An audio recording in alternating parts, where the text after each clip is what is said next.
সাভারে সাবেক প্রধানমন্ত্রী ও বিএনপি চেয়ারপারসন বেগম খালেদা জিয়ার দ্রুত আরোগ্য ও রোগ মুক্তির কামনায় দোয়া ও মাহফিল অনুষ্ঠিত হয়েছে।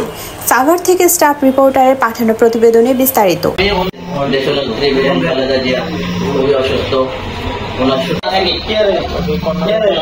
বাংলাদেশে এমন কোন জায়গা নাই যে দেশনেত্রী বেগম খালেদা জিয়া খুবই অসুস্থ।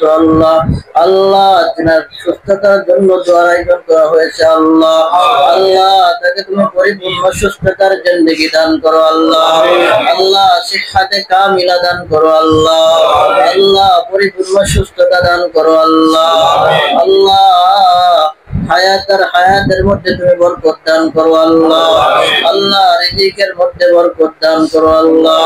আল্লাহ জটিল কঠিন রোগ থেকে তুমি হেফাজত করো। সকল প্রকার বালা মুসিবত থেকে তুমি তাকে হেফাজত করো। আল্লাহ আসমানি বালা জমিনি বালা সকল প্রকার বালা মুসিবত থেকে তুমি হেফাজত করো। আল্লাহ খাস করে রব্বুল আলামিন আল্লাহ তোমাকে আবার বলছে আল্লাহ পরিপূর্ণ সুস্থতার জিন্দেগি দান করে দাও। আল্লাহ অতি তাড়াতাড়ি তুমি সুস্থতার জিন্দেগি দান করো। আল্লাহ খাস করে আল্লাহ শহীদ প্রেসিডেন্ট জিয়াউর রহমান শাহাদাত বরণ করেছে। আল্লাহ তিনি তার কবর আযাবকে তুমি মাফ করে দাও।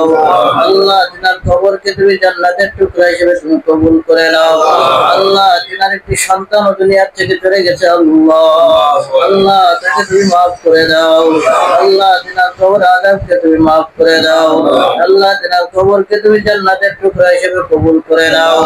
আল্লাহ আমানুল্লাহ আওয়ানকে আল্লাহ তুমি কবুল ও মঞ্জুর করে নাও।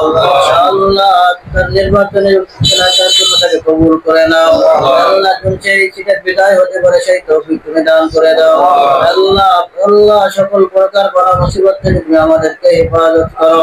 আল্লাহ তারেক সাহেব যাতে দেশে ফিরে আসতে পারে সেই তৌফিক দান করে দাও। আল্লাহ সকল দিনব্যাপী এই আয়োজনে দলীয় নেতাকর্মী ছাড়াও সাধারণ মুসল্লিরা অংশ নেয় এবং দেশনেত্রীর সুস্থতার জন্য দোয়া করেন। তেঁতুলছড়া ইউনিয়নের বিএনপি দপ্তর সম্পাদক আমজাদ হোসেন বলেন, দেশনেত্রী বেগম খালেদা জিয়া শুধু বিএনপির নয়, জাতীয় সম্পদ। তার সুস্থতা কামনা আমাদের রাজনৈতিক দায়িত্বের পাশাপাশি মানবিক কর্তব্য। আমরা আল্লাহর কাছে তার দ্রুত রোগ মুক্তি কামনা করছি। এ সময় উপস্থিত ছিলেন তেঁতুলছড়া ইউনিয়ন বিএনপি যুবদল নেতা রাজ্জাক সহ আরও অনেকে।